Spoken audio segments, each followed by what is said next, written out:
안녕하십니까. 오늘은 여러분들과 더불어서 한국 정치에서 가장 중요한 정치 행위자인 정당과 정치 자금에 대해서 보도록 하겠습니다.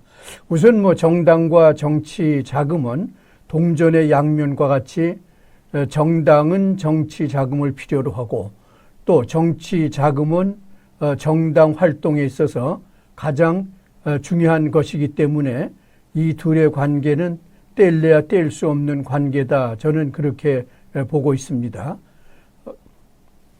정당이라 하는 것은 정치에 있어서 가장 중요한 행위자이고 또 정당은 나름대로 정치 자금을 필요로 하고 있습니다. 어쨌든 한국 정치가 발전하느냐 또는 발전하지 못하느냐 또는 후진국 정치의 굴레에서 벗어나지 못하느냐 이 두 문제는 정당의 운영 그리고 정치 자금의 투명성과 같은 것이 어떻게 이루어지느냐에 따라서 결정된다라고 볼 수가 있겠습니다. 우선 제가 첫 부분에 말씀드릴 것은 정당입니다. Political Party. 여러분들은 아마 지금 현재 대학생들이기 때문에 투표권이 있고 또 유권자의 하나입니다. 따라서 여러분들은 때로는 학칙에 의해서 정치 활동을 할 수 없다라고 돼 있는 학교도 있지만은 그러나 많은 경우에 대학생들의 경우는 정당에 가입해서 정당원으로 활동하든가 또는 선거 때 선거운동원 또는 자원봉사 참여 차원에서도 선거운동에 나름대로 관여하고 있는 경우가 있을 것입니다. 아마 그런 과정을 통해서 여러분들은 우리나라의 정당이 과연 어떠한 특성을 가지고 있고 외국의 정당과는 어떻게 다른지 등등에 대해서 나름대로 생각해 보신 경우가 있을 겁니다. 또 정치자금도 마찬가지다라고 그렇게 생각하고 있습니다. 우선 여러분들 우리나라의 정당이 과연 지금 현재 몇 개의 정당이 있는지 여러분들 혹시 알고 계십니까?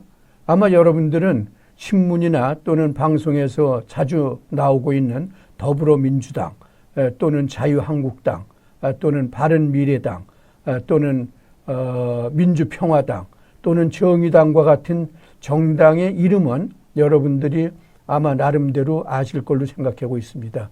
그러나 여러분들이 지금부터 1년 전에 있었던 2018년의 지방자치선거라든가 또는 지금부터 3년 전에 있었던 또 2년 전에 있었던 대통령 선거에 보면은 우선 정당이 그 당시에 무려 15개 정당의 후보자가 대통령 후보로 출마한 것을 아마 여러분들 아실 겁니다.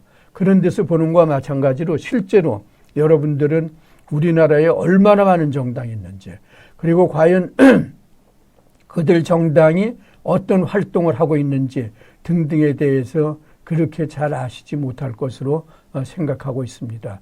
또 때로는 이게 정당인지 또는 사당인지 또는 어떤 파당인지 다시 말씀드리면 정당은 하나의 공당, 소위 공공이익을 소위 추구하는 그러한 정치적인 결사체임에도 불구하고 어떤 사적인 모임과 같은 성격을 가지고 있는 정당도 우리나라에는 상당수 있기 때문에 정당에 대한 불신, 이것은 나아가서는 정치인에 대한 불신까지도 소위 자초하는 것이 아닌가 그렇게 볼 수가 있습니다. 그러면 과연 정당은 무엇이고 그리고 또 이들 정당은 어떠한 유형이 있고 한국의 정당은 어떠한 정당이 있는지 여러분들과 같이 더불어서 알아보도록 하겠습니다. 정당의 어원은 라틴어의 파라고 그러는 데서 유래합니다. 파라고 그러는 것은 전체 속의 부분이다. 파일. 그래서 영어의 파트다. 그래서 이제 정당은 political party라고 그렇게 얘기하지 않습니까? 그러니까 정치적인 한 부분 그런 식으로 볼 수가 있는 건데 이런 데서도 보는 거와 마찬가지로 정당은 어떠한 그 전체를 의미하는 것이 아니라 그 나라 정치체 전체를 의미하는 것이 아니라 그 나라 정치체의 한 부분을 의미한다라고 그러는 것이 정당입니다. 정당은 고전적인 의미와 현대적인 의미 두 가지로 우리가 볼 수가 있는데, 고전적인 의미란 어떠한 특정한 주의, 이즘이라고 그러죠. 이즘, 주의, 뭐 민주주의, 보수주의, 자유주의, 뭐 공산주의, 사회주의, 이런 주의에 동의하는 사람들이 그 주의에 의거하여 공동의 노력으로서 국민의 이익을 증진시키기 위하여 결합된 단체다라고 에드먼드 버크라고 그러는 유명한 학자가 얘기했습니다. 이것은 아주 고전적인 의미고 우리가 정당이라고 얘기할 때 가장 많이 쓰이고 있는 소위 용어다. 그렇게 여러분들이 아시면 됩니다. 현대적인 의미는 뭐냐? 현대적인 의미는 일종의 좀 에이전트다. 매개체, 중간 촉매제다. 그렇게 우리가 볼 수가 있습니다. 다시 말씀드리면 국민과 정부 사이에서 국민으로부터의 여론을 정부로 전달하고 정부에나 또는 각 정당의 각종 정책을 국민에게 전달해주는 매개자의 역할을 한다. 그러니까 정당은 국민과 정치라고 그러는 그 중간에서 상호 가계 역할을 한다고 그러는 것이 현대적 의미의 정당이다. 저는 아마 이 정당이라고 그러는 것은 고전적인 의미, 현대적인 의미가 다 같이 포함되어 있지 않나 그렇게 생각하고 있습니다. 시그문드 노이만이라고 하는 학자는 The Lifetime of Modern Politics, 정당은 현대 정치의 생명선이다라고 아주 표현을 하고 있을 정도로 현대 정치에 있어서 정당은 없어서는 안 될 아주 불가피한 존재다라고 그러는 것을 여러분들이 아시기 바랍니다. 정당의 개념에서 또 다르게 볼 수 있는 건 어떻든 정당은 권력을 획득하기 위해서 조직화된 시도다. 그러니까 정치와 권력, 권력과 정당, 정당과 정치, 이것은 아주 불가분의 관계가 있다 이거죠. 그러니까 정당이 권력을 추구하지 않는 정당이다. 그건 뭐 정당이 아니지요. 그거는 그냥 하나의 이익 집단이다 볼 수가 있습니다. 그래서 정당은 국민의 부분적 단체, 아까도 말씀드렸죠. 일종의 파트의 개념이라고. 그래서 민주사회에서는 하나의 파트만 가지고 전체를 지배한다. 그거는 공산주의지요. 그거는 전체주의지요. 민주국가에서는 정당은 하나의 파트이기 때문에 하나 이상의 정당이 존재했을 때 그것이 민주정치다. 그렇게 보는 겁니다. 그리고 또 하나 이상의 정당이 존재하더라도 그 정당이 상호 경쟁을 하고 또 상호 나름대로 국민을 위해서 여러 가지 정책 개발을 한다든가 그런 식의 경쟁을 했을 때 그 의미가 있는 거지. 정당이 여러 개 있는데 그것이 다 뭐 정부의 일종의 뭐라 그러니까 손아귀에 있다든가 또는 정부의 꼭두각시다. 그러면 그것은 또 민주정당이다. 그렇게 우리가 볼 수가 없습니다. 정당은 우리가 여당, 룰링 파티, 가버먼트 파티, 다시 말씀드리면 정치 체제를 운영하는 데 있어서 과반수 이상의 의회에서 소위 그 의원들을 가지고 실제 정치 운영에 절대적인 역할을 하는 정당을 우리는 룰링 파티, 영어로서 그러니까 지배하고 있는 정당이다 그런 얘기지요. 또는 정부를 구성하고 있기 때문에 가버먼트 파티다 그렇게 얘기합니다. 반대로 야당은 일단 정부 또는 여당의 비판을 가장 많이 하는 것이 야당 아닙니까? 그래서 야당은 우리가 반대하는 정당이다. 그래서 오포지션 파티다. 그렇게 얘기합니다. 그러나 영국의 경우는 야당의 경우도 여기다 로이얼 오포지션 파티다. 그렇게 얘기합니다. 다시 말씀드리면 영국은 입헌 군주제이기 때문에 우리가 반대는 반대하지만은 소위 왕에게 충성스러운 반대당이다. 그런 의미에서 로이얼 오포지션 파티다. 그렇게 영국의 경우는 하고 있습니다. 정당은 자주적이며 계속적인 조직단체다. 그런 이야기입니다. 자유의사에 따라서 조직되며 지속적인 활동이 있어야 되는 거지, 뭐 오늘 생겼다가 내일 없어진다든가. 물론 정당의 이름은 쓸 수 있겠죠. 하루 동안이라도. 그러나 사실 그런 것은 정당이라고 보기가 힘듭니다. 또 선거가 끝나면 해체해버리는 포말 정당, 물거품 정당 또는 철새 정당, 철 따라서, 선거철 따라서 생기는 정당, 이런 것도 사실은 정당의 진정한 의미는 없다. 사실 이런 정당, 포말 정당, 철새 정당 또는 사적인 정당, 그런 것 때문에 소위 정치에 대한, 정당에 대한 불신이 야기되고 있다. 그렇게 봅니다. 정당은 정치 과정의 통제, 정권 획득의 유지가 목적이고 그 정책을 실현하는 단체다. 정당이 정권 획득의 의지가 없다면, 다시 말하면 권력 의지가 없다면 그것은 정당이 아니다. 그러나 정당은 부분이기는 하지만 정권 획득을 위해서 부분이 전체를 통제하려고 하는 시도는 한다. 그렇게 우리가 보면 됩니다. 그러면 과연 오늘날 정당의 기능은 뭐냐?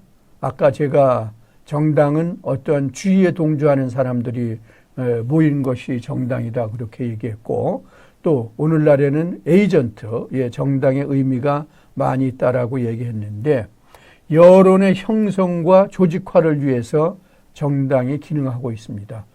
정치적 관념의 중매자, 표출된 이익과 요구의 집약, 국민의 여론을 정치체제에 투입시키는 역할을 정당이 하고 있습니다. 또 정당의 가장 큰 기능은 정치 권력의 획득, 다시 말하면 정권의 획득이다. 선거를 통한 정권의 장악이 주요 목표다. 그렇게 보는 거죠. 특히 선거 시 후보자를 출마시켜 당선시킴으로써 정부를 구성하여 정치 권력을 운영하려고 합니다. 정부를 조직하는 게 또 정당이지요. 정당은 선거에서 표출된 민의를 통해서 정부를 조직하는 기능을 합니다. 그래서 이런 기능을 하는 정당을 우리는 여당이라고 그래서, 여당은 룰링 파티 또는 가버먼트 파티다 그렇게 얘기합니다. 이것은 주권자인 국민의 여론과 정부 기구를 서로 결부시키는 기능입니다. 국민 여론과 정치 기구의 매개 역할을 한다. 그렇게 보면 되고, 민중에 대한 정치 교육. 다시 말씀드리면 이것은 국민에 대한 정치 교육을 하는 것이다. 정당은 정치 교육의 아주 중요한 장입니다.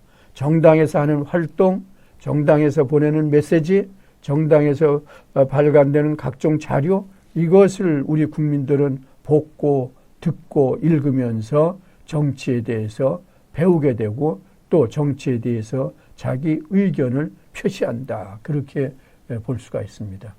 정당은 국민들에게 정책의 내용을 설명하며 그들의 관심을 정치에 집중시키며 그들로 하여금 능동적으로 정치적 활동에 참여케 하는 기능을 합니다. 각 개인으로 하여금 아리스토텔레스의 이른바 정치적 동물, 사회적 동물로 만들게 하는 것은 현대 국가에서 정당이 담당하는 가장 중요한 기능이다. 그렇게 봅니다. 정치 지도자의 선택. 정당은 정치 지도자 충원에 아주 절대적인 역할을 합니다. 각종 선거에 있어서 대통령, 국회의원, 지방자치단체장 선거에 있어서 모든 후보자는 거의 다 정당을 통해서 공천을 받아서 입후보합니다. 정당원이 아닌 무소속이 나올 수도 있고요. 또 당선될 수도 있지만 그것은 극소수이고 사실상 또 그렇게 많지 않다. 그렇게 볼 수가 있겠죠. 그래서 정당이 가지고 있는 정치적 충원의 기능은 아주 그 나라의 지도자 충원 기능에 있어서 가장 크다라고 하는 것을 여러분들이 아시기 바랍니다. 그러면 정당 제도는 어떤 제도가 있느냐? 정당 제도. 우선 정당 제도는 세 가지 제도가 있습니다. 하나는 일당 제도, 양당 제도, 그 다음에 다음번에 얘기할 다당 제도. 그렇게 우리가 볼 수가 있습니다. 일당 제도는 한 개의 정당이 그 나라 정치 체제를 완전 장악하고 있는 것. 이것은 우리가 흔히 얘기하는 공산주의 국가 또는 전체주의 국가, 독재주의 국가가 대표적이다. 그렇게 볼 수가 있습니다. 북한이라든가 또는 중국이라든가 뭐 이런 나라 같은 경우, 또 아프리카의 지금 많은 나라도 이런 일당 통치가 이루어지고 있습니다. 장점은 강력한 통치력의 행사. 그 정당에서 명령만 하면 전체 정치체제가 쫙 일사불란하게, 또 국민들도 모두 다 거기에 순응하게 됩니다. 그래서 북한에서는 어떻습니까? 북한 조선 노동당이 제1당 정도가 아니라 완전히 지배하고, 당이 오히려 행정부보다 국가보다도 더 위에 있는 그러한 것을 우리가 볼 수 있지 않습니까? 이것은 비민주적 정치 운영, 다시 말씀드리면 독재국가다 또는 전체주의 국가다, 그렇게 보면 될 것입니다. 양당 제도는 두 개의 정당이 정치 체제에서 아주 중요한 역할을 하고 있다. 다시 말씀드리면 여당과 야당이 정치 체계 운영에 절대적인 변수로서 작용하고 있다. 그런 거죠. 대표적인 나라, 미국의 민주당과 공화당, 또 영국의 경우 보수당과 노동당. 이것이 아주 대표적인 하나의 사례다. 그렇게 우리가 볼 수가 있습니다. 우리나라의 경우도 과거에 보면은 자유당과 민주당, 물론 자유당 일당 독재가 있었지만, 그러나 어떻든 그래도 민주당이 상당한 영향력을 행사했습니다. 또 제3공화국 시절에 소위 민주공화당과 신민당 이런 정도는 아마 양당 제도로서 대충 좀 우리가 구분해 볼 수 있지 않나, 그렇게 생각이 됩니다. 양당 제도의 장점은 상당히 많습니다. 미국이나 영국에서 보는 것과 마찬가지로 법률의 제정, 예산의 의결 등 국가의사 구성이 매우 원활하고 빠르다. 단독 내각을 조직할 수 있기 때문에 정치 능률을 올릴 수 있다. 조작이 원활하고 신속히 행해지므로 정치의 공백이 적다. 내각의 수명이 길며 정국이 안정될 수 있다. 책임 정치가 확립될 수 있다. 총선거 시 공약의 실용을 중시하게 된다. 국가 시책에 영속성이 있다. 정책상의 대결 내용을 이해하기가 쉽다. 이런 것이 하나의 양당 제도의 장점이고, 영국과 미국과 같이 오랜 민주 선진 국가에서 양당 제도가 오랜 전통을 갖고 있는 것은 이런 장점 때문이 아닌가, 그렇게 봅니다. 반면 단점은 다수당의 행포가 가능하다. 예를 들어서 여당이 절대 과반수, 다시 말하면 3분의 2 이상의 과반수 의석을 차지하고 있을 때는 여당 마음대로 할 수 있습니다. 그래서 횡포가 가능하다. 여론의 자유로운 표명이 실제로 저해되어 정당 선택의 범위가 좁아질 때, 다시 말씀드리면 우리 사회는 얼마나 복잡한 사회입니까? 그래서 다양한 의견이 의회에 반영되어야 되는데도 불구하고 양당이 완전히 포진하고 있기 때문에 다른 의견이 의회 정치에 소위 투영될 수 있는 가능성은 적다, 그런 얘기죠. 신생 정당의 진출이 아주 어렵다. 이것도 하나의 문제다. 정치 신인의 등장이 어려운 것도 하나의 단점으로서 우리가 볼 수가 있습니다. 다당제도, 멀티파티 시스템. 이것은 2개 이상의 정당이 의회에 존재하면서 의회를 운영하는 정당 또는 국정을 운영하는 정당을 우리는 이야기합니다. 그래서 이제 연립 내각이 뭐 구성된다든가 그런 것이 아마 이런 경우에 해당되지 않나 그렇게 생각됩니다. 장점은 뭐냐? 국민의 다원적 선택이 가능하다. 그러니까 여러 개의 정당이 의회에 진출하기 때문에 다양한 국민의 의견을 반영시킬 수 있는 제도적인 장치가 마련돼 있다. 그렇게 보는 거지요. 여론의 변화를 의회에 정확하게 소위 반영시킬 수 있다. 정권 교체의 기동성이 발휘된다. 여기서 정권 교체의 기동성이 발휘된다라고 그러는 것은 이게 대부분 다당제는 연합 내각 또는 연립 내각이 구성되는 경우가 많습니다. 그렇기 때문에 일정한 어떠한 그 특정한 정당이 연립 내각에서 탈퇴해버리게 되면 정권이 무너지기 때문에 만약에 현 정부가 잘못했다. 그러면 그것을 비판하고서 거기에 참여했던 일정한 정당이 특정한 정당이 탈당 그 연립 내각에서 이탈하게 되면은 정권은 바로 바뀔 수 있다. 그런 얘기죠. 단점은 정치가 불안정하다. 다시 말하면 정권 교체의 기동성이 발휘된다고 그러는 것은 장점이 될 수가 있지만 또 다른 한편으로는 정치 권력이 수시로 바뀌기 때문에 내각이 수시로 바뀌기 때문에 총리가 수시로 바뀌기 때문에 오히려 정치가 불안할 수 있다. 그런 얘기입니다. 연립 내각에서의 경우와 같이 소수 정당이 단합할 경우 오히려 집권 정당이 강력한 정치력을 발휘할 수 없다. 집권 정당이 강력한 힘을 가지고 현 정치 세력을 지원해야 되는데 연립 내각에 참여한 소수 정당들이 오히려 집권 정당을 흔들게 되면 정치력 발휘가 안 돼서 정치가 오히려 불안정하다. 그런 거죠. 항상 이 다당제에는 소위 타협과 소위 협상이라고 그러는 것이 아주 필수적입니다.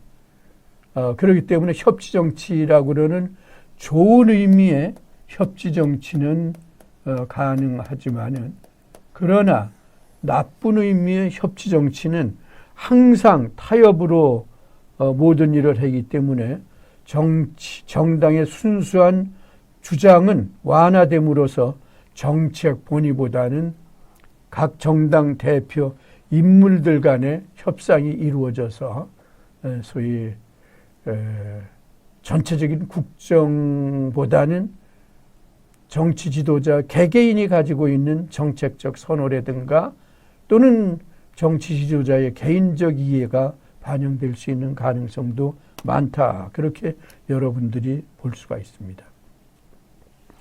정당의 유형. 정당은 과연 어떠한 유형이 있느냐? 아까는 정당 제도를 얘기한 거고 이것은 개별 정당이 어떠한 특징을 가지고 있느냐라고 그러는 것을 말하고 있는 겁니다. 일단 가장 일반적인 것은 매스파티, 대중정당이다. 오늘날 민주주의 국가에서 가장 보편적인 의미의 정당을 우리는 대중정당이다. 그렇게 얘기하고 있습니다. 대중정당은 보통 선거권의 확립과 동시에 발전된 형태라서 오늘과 같은 정당의 형태를 지니는데 아주 크게 기여하고 있습니다. 듀베리제와 같은 학자는 대중정당이 곧 진정한 의미의 현대정당이라고까지 주장했습니다. 대중정당은 영국이나 그런데 노동당이나 보수당과 같이 중앙 집권적인 정당 조직을 가지고 각계각층을 포함한 다양한 당원 구성과 많은 수의 당원으로 구성되어 있으며 엄격한 당 기율을 지니고 당 재정은 주로 당원이 납부하는 당비, 회비에 의해서 이루어지고 있습니다. 우리나라의 경우는 과거의 자유당이나 또는 자유당 시대 때 민주당이 대중정당이냐? 저는 그렇게 분류하기는 어렵습니다. 오히려 우리나라의 대중정당의 시초는 제3공화국 시대 민주공화당이다. 거기서부터 시작됐다. 그래서 오늘날의 경우는 지금 현재 더불어민주당 또는 자유한국당 또는 바른미래당 또는 평화민주당, 민주평화당 그리고 또 정의당과 같은 경우는 대중정당의 성격을 가지고 있다. 그렇게 볼 수가 있습니다. 영국의 노동당과 같이 이익 표출 및 집약 기능이 강하고 정당 정책의 결정에 있어 많은 당원의 참여를 제도화시키고 있으며 이에 실행에 있어서도 당원의 전폭적인 지지를 요구하고 있는 현대적 의미의 정당이다. 그렇게 볼 수가 있습니다. 인중정당, 캐치 올 파티, 포괄 정당이다 라고 이야기할 수 있습니다. 여러분들 야구에서 캐치는 잡는 거 아닙니까? 다시 말하면 여기서 잡는 데는 의미와 마찬가지로 정당이 소위 유권자로부터 지지를 잡기 위해서 얻기 위해서는 수단과 방법과 이념을 가리지 않고 활동하는 정당을 우리는 포괄 정당 또는 인중 정당이다. 그렇게 이야기하고 있습니다. 모든 유권자를 널리 포섭하려는 정당. 제2차 대전 이후에 서유럽 정당 제도의 변모 과정을 고찰하여 포괄 정당의 출현을 제시했습니다. 선거에서 승리를 위해서는 어떠한 이데올로기나 정책을 끝까지 고집하지 않고 각계각층으로부터의 최대한 많은 지지를 획득하려고 합니다. 현재 각국의 대부분 정당들이 이런 특징을 가지고 있다라고 볼 수가 있습니다. 이데올로기에 대한 중압감이 약화되고 이익집단과 접촉이 강화됩니다. 인중정당의 출현을 이것이 의미하고 있습니다. 현대 정치에서 나타나는 하나의 정당 현상으로서 선거 시 유권자로부터의 지지를 유도, 정권을 획득하기 위하여 당의 조직 기반, 이념, 정책에 관계없이 우리 당한테 무조건 표만 주시오. 그러면 우리 정당은 때로는 보수적인 정책, 때로는 진보적인 정책, 때로는 노인을 위한 정책, 때로는 젊은이를 위한 정책, 때로는 부자를 위한 정책, 때로는 빈자를 위한 정책 다 포용하겠습니다. 라고 그러는 정당을 우리는 인중정당이다. 그렇게 합니다. 오트 커크하이머 교수가 정당의 이데올로기적 중압감이 현저하게 경감된 정당, 정당의 지도 집단이 가지는 권한이 한층 더 강화되고 국민 전체로부터 투표자를 동원하는 것이 유리하기 때문에 다양한 이익 집단과 접촉이 필요하게 되었으며 어떠한 특정한 보호계급, 즉 특수한 사회계급이나 종파적 고객을 다소 경시하게 되는 그러한 경향이 있습니다. 세 번째 정당 제도는 전위정당, 뱅가드 파티다. 그렇게 보는 거죠. 뱅가드 파티. 소위 아방가르데 같은 거. 전위 부대다. 그런 얘기입니다. 전투할 때 선두에 서서 적진을 향해 돌진하는 부대를 우리가 전위 부대다. 그렇게 얘기하지 않습니까? 그래서 이런 군대의 용어에서 나온 것으로 볼 수가 있는데 정치적으로는 러시아 혁명 과정에서 전위 정당이라고 그러는 개념이 사용됐습니다. 전위 정당이라고 그러는 것은 사회주의 정당을 직업 혁명가로 조직된 프롤레타리아의 혁명적 전위 정당으로 만들어야 한다는 구상은 1900년부터 러시아의 레닌에 의해서 전개되었습니다. 당은 대중을 이끌고 노동자는 당의 지도와 명령에 따라야 한다는 내용이 골자를 이루고 있는데 이러한 전위 정당의 개념은 사회 변혁이나 혁명을 주요 목표로 하는 특징을 가지고 있다라고 볼 수가 있습니다. 간부 정당의 경우는 간부 정당의 경우는 소위 카드레 파티, 소수의 극소수자가 당을 장악하고 있는 그런 것입니다.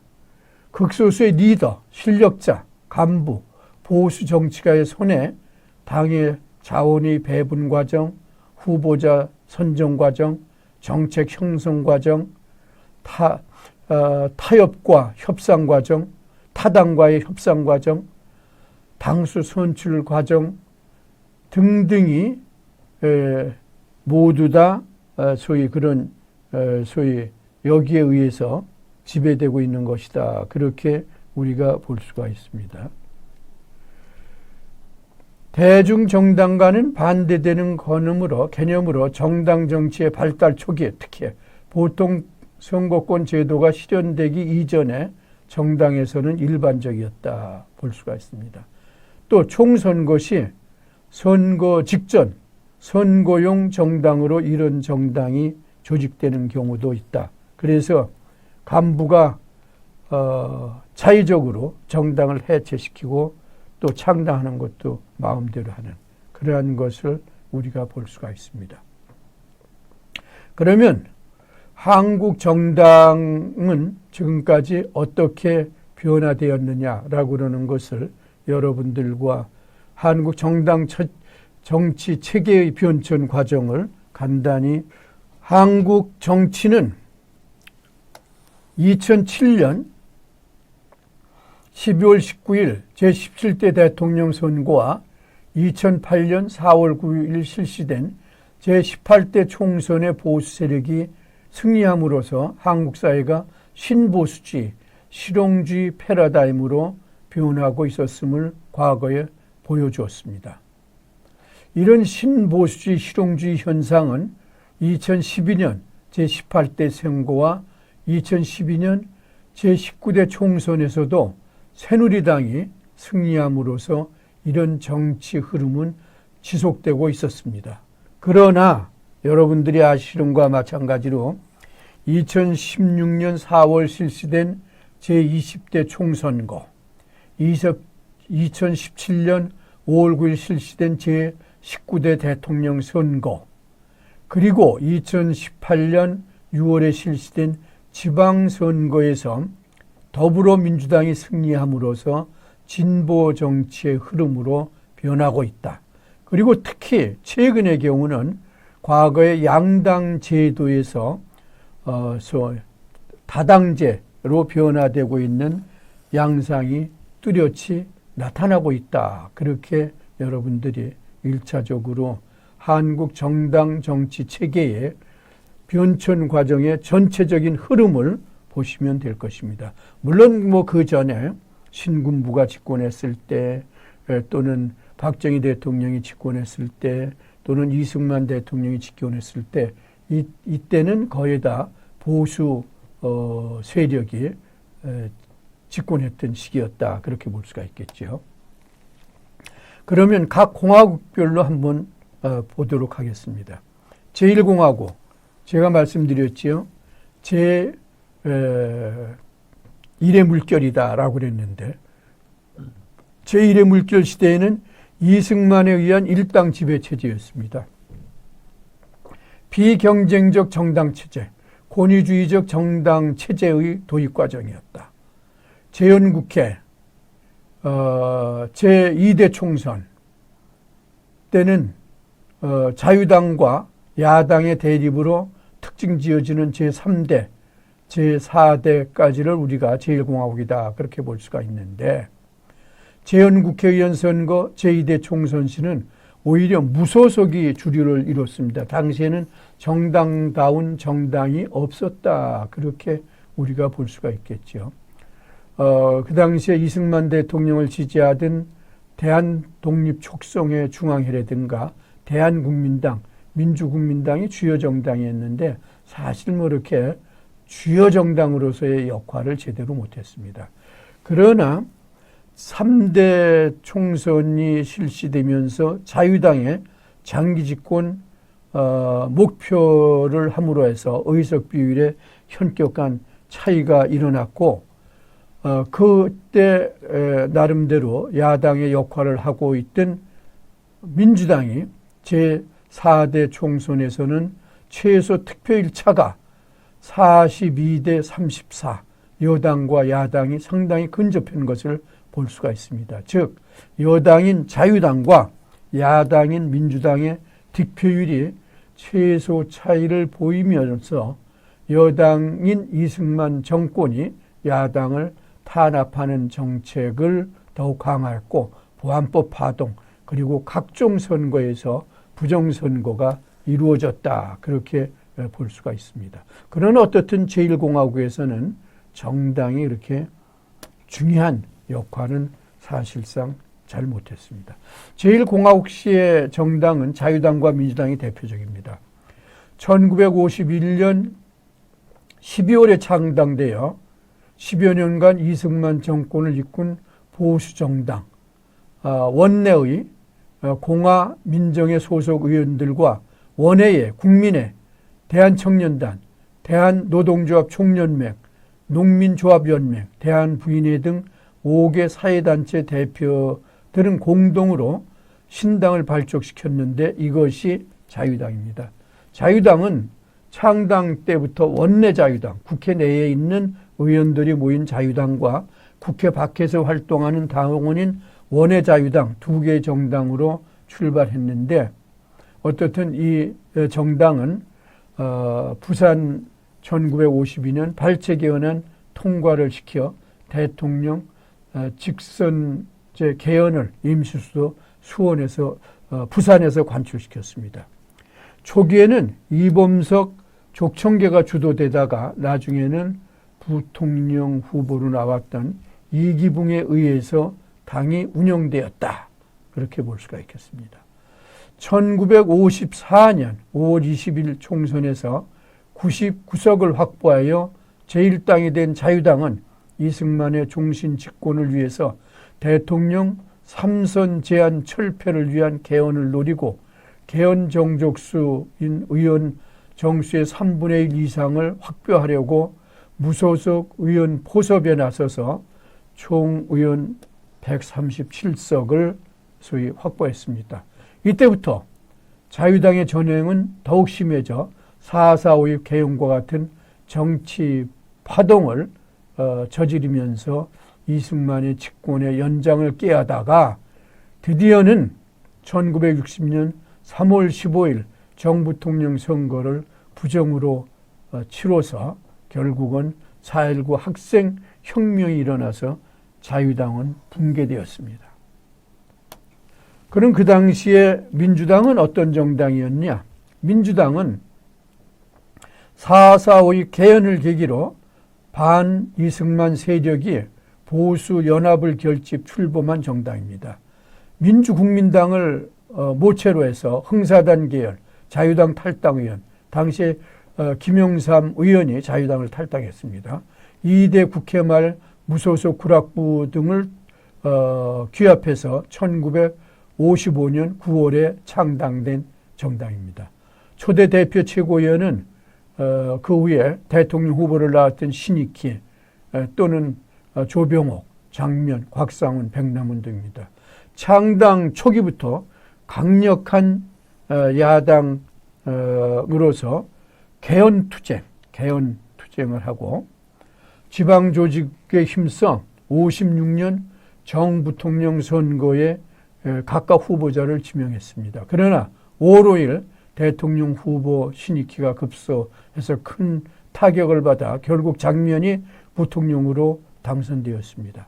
이후 계속하여 자유당 정권의 독재에 맞서 투쟁했는데 60년 아까 말씀드린 것과 마찬가지로 3월 15일 정부통령 선거에 조병옥 장면을 각각 정부통령 후보로 공천했으나 조병옥이 급소함으로 결국 자유당 정권이 부정선거로 획득해서 자유당 정권이 망하게 됐습니다. 1960년 4월 학생혁명으로 자유당 정권이 붕괴되자 7월 선거에서 3분의 2 의석을 넘는 그런 절대적 과반수를 차지했습니다. 내각 책임제로 헌법이 개정됐는데 대통령은 민주당 구파의 윤보선, 부통령에는 국무총리에는 민주당 신파의 장면 해서 민주당 전통 전성시대가 되었다. 그러나 집권당이 된 뒤 신구파 간의 파쟁 끝에 구파가 신민당으로 분당했고 민주당은 평면상 원내 안정 세력을 유지했으나 노장파, 소장파, 합작파, 중동파, 중도파 등 여러 사이에 분쟁이 생겨서 전국이 불안정되고 결국은 그 후에 군사 쿠데타까지 일어나는 하나의 요인이 되었다. 그렇게 봅니다. 제2공화국은 조금 전에 말씀드린 소위 민주당이 내각 책임제에 의해서 4.19 학생혁명으로 집권한 정당입니다. 1960년 3월 15일 실시된 정부통령 선거가 부정선거로 실시됨으로써 마산 등에서 시위가 발생, 학생혁명이 일어나고 자유당이 붕괴되었습니다. 4월 26일 이승만 대통령이 사임하고 외무장관인 허정에 의한 과도 정권이 탄생되었습니다. 내각제 개헌안이 6월 15일 통과돼서 정당의 활동이 보장되고 국회는 참의원과 민의원 양원 체제가 되었습니다. 정당 체제가 경쟁적 정당 체제가 됐고 따라서 민주당, 자유당, 사회대중당, 한국사회당과 같은 진보적인 정당까지도 이 당시에 활동했던 것을 볼 수가 있습니다. 당시 민주당은 민의원, 하원이라고 볼 수 있죠. 233석 중 175석. 그리고 참의원은 58석 중 무려 31석을 차지해서 민주당 전성 시대가 열렸다. 그렇게 우리가 볼 수가 있습니다. 이 당시에 무소속이 좀 많았던 것은 민주당이 신구파로 분열돼서 여기에서 공천을 받지 못한 사람 또는 자유당의 유석 인사들이 자유당 이름은 쓸 수가 없으니까 무소속으로 나와서 지역에서 당선되었기 때문이다. 그렇게 볼 수가 있습니다. 제3공화국 박정희 대통령 시절이다. 그렇게 여러분들이 보면 될 겁니다. 이 당시에 국회는 678대인데 단독 정권형 정당 체제다. 대통령 중심제로 헌법이 개정돼서 국민 투표가 실시되고 국회의원 의석은 175석으로 줄었습니다. 5.16 군부 쿠데타로 정권을 장악한 박정희 최고의 의장은 민주공화당을 그 후에 국무총리까지 지낸 당시 중앙정보부장이었던 김종필이 중심이 되어서 민주공화당을 창당을 했습니다. 민주공화당이 6대 총선, 7대 총선, 8대 총선에서 압승을 함으로 해서 상당히 오랫동안 민주공화당이 집권하는 계기가 마련됐다. 그러나 1971년 8대 총선에서는 야당인 신민당과 득표율의 격차가 상당히 적어졌습니다. 의석수는 뭐 좀 차이가 있었지만 의석수는 그러나 국민들 지지율에는 48.8대 44.4 불과 4% 정도 차이밖에 안 났습니다. 그래서 이 당시에 정치 불안을 느낀 또는 정권의 위협을 느낀 박정희 대통령을 비롯한 민주공화당이 국가 비상사태를 박정희 대통령이 선포해서 1972년 12월 27일 국회 별관에서 야당 의원들을 따돌리고 유신헌법을 여당 단독으로 새벽에 통과시켰습니다. 어쨌든 이것이 그 당시 박정희 대통령과 민주공화당이 정당을 거의 뭐라고 그럴까 사유화 또는 소위 그 단독 정권형 정당 체제로 바꾼 것이다. 그렇게 볼 수가 있습니다. 당시 민주공화당은 5.16 군부 세력에 의해서 창당이 되고 김종필 당시 중앙정보부장이 창당 주역인데 어떻든 이 정당은 최초의 근대화된 조직 대중정당이다. 그렇게 볼 수가 있습니다. 민주공화당이 왜 근대화되었느냐라고 그러는 것은 사무당원 공채제도를 실시했습니다. 그 전에 정당의 사무당원들은 대개 국회의원들이나 또는 당 지도부들이 그냥 개인적으로 선발한 또는 비서들이나 그런 사람들이었습니다. 그런데 민주공화당은 대학교 졸업자에게 정식으로 공채 공고를 내서 시험을 봐갖고서는 뽑았습니다. 그래서 당시 민주공화당에서 소위 1기 또는 2기, 3기 등등으로 해서 민주공화당의 사무당원으로 당직 생활을 한 사람들이 그 후에 우리나라 정치에서 국회의원 또는 장관 여러 가지 분야에서 많은 활동을 했던 것을 우리가 볼 수가 있습니다. 그래서 월급도 줬죠. 그러니까 그전에 민주당이나 자유당의 경우는 뭐 월급도 거의 없고 그것은 그냥 당 보수나 또는 국회의원들이 적절히 그 당시에 이렇게 주면은 그것이 용돈의 형태였는데 그러지 않았다. 이원 조직이었습니다. 원내 국회의원과 공식적 사무당원제 두 체제로서 당을 운영했다. 그렇게 볼 수가 있습니다. 정권의 획득이나 유지를 위한 국민의 자발적 지지에 의하기보다는 비민주적이고 비합법적인 수단과 방법을 동원한 것이 다소 좀 문제였다. 그렇게 볼 수가 있죠. 민주공화당은 국민 및 당원에 대한 정치 교육을 체계적이고 조직적으로 실시했습니다. 중앙당의 사무국 내 총무부, 조직부, 선전부, 훈련부를 두고 이런 조직 중에서 선전부와 조직부는 민의와 여론을 수렴하는 기능을 수행했고 또 당 훈련원을 만들어서 당원뿐만 아니라 일반 국민들에 대한 교육도 한 것을 우리가 볼 수가 있습니다.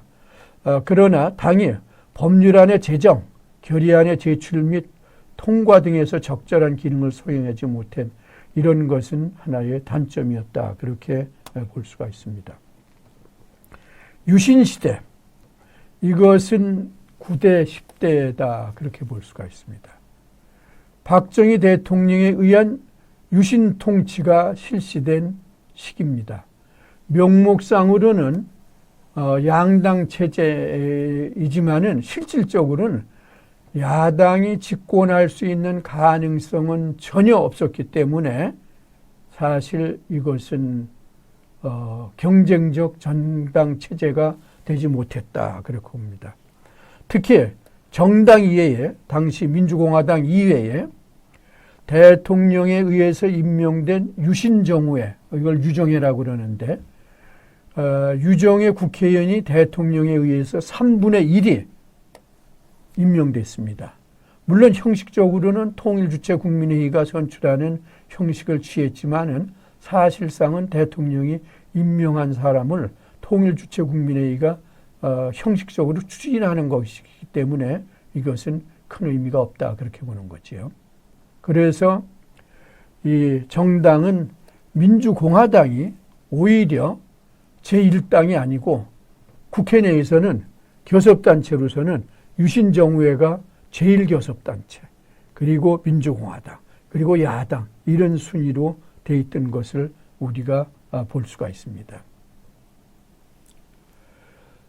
제9대 총선에 있어서는 이 당시에 중선거구제를 택했습니다. 한 선거구에서 2명의 의원을 선출하는 것. 이건 뭐 일종의 야당에 대한 일종의 당근을 주는 것이다. 그렇게 볼 수가 있겠죠. 그래서 그런데 민주공화당과 당시의 야당인 신민당의 득표율 차이는 6.2%밖에 안 됐습니다.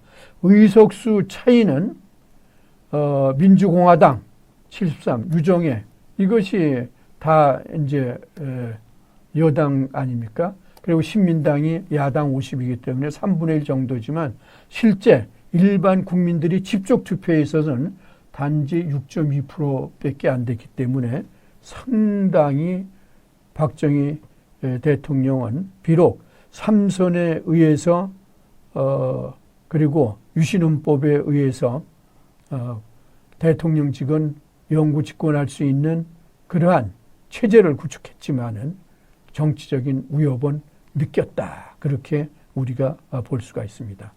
이와 같은 결과는 10대 총선에서 더욱더 잘 나타났습니다. 당시에 10대 총선에서는 야당인 신민당이 여당인 민주공화당에 있어서는 일반 득표에서는 오히려 32대 31.7%로 앞섰습니다. 그러니까 의석수는 민주당이 그 당시에 이제 의석 배분 뭐 여러 가지 좀 과정을 거쳐서 차이가 있었지요. 여당에게 유리하게 해는 그러한 그 제도 때문이었지만, 그러나 소위 일반 국민들의 지지율은 오히려 야당이 32.8%, 그 다음에 여당은 31.7%. 그렇기 때문에 야당에 대한 탄압이 극에 달했고, 따라서 김영삼 당시 야당 소위 그 지도자를 국회에서 제명시켜서 그 후에 마산, 부산에서 부마 사태가 일어나고, 결국은 이 부마 사태의 여파로서 1979년 10월 26일 당시 중앙정보부장이었던 김재기에 의해서 박정희 대통령이 살해됨으로 저격됨으로 해서 결국은 유신시대가 종말되고, 따라서 소위 민주공화당도 종말되는 그와 같은 소위 정치 변화가 일어났다. 그렇게 보면 될 것입니다. 이것이 지금 유신시대 때 있었던 우리나라 하나의 정당의 실체였다. 그렇게 보시면 될 것입니다. 그 후에 한국 정당 체제는 이제 신군부 체제, 그리고 그 후에 소위 6.29 1980년 6월 29일 있었던 6.29 민주화 선언 등등으로 인해서 민주정당 체제로 변화되는 과정을 겪게 되는 것을 아마 여러분들이 보게 될 것입니다.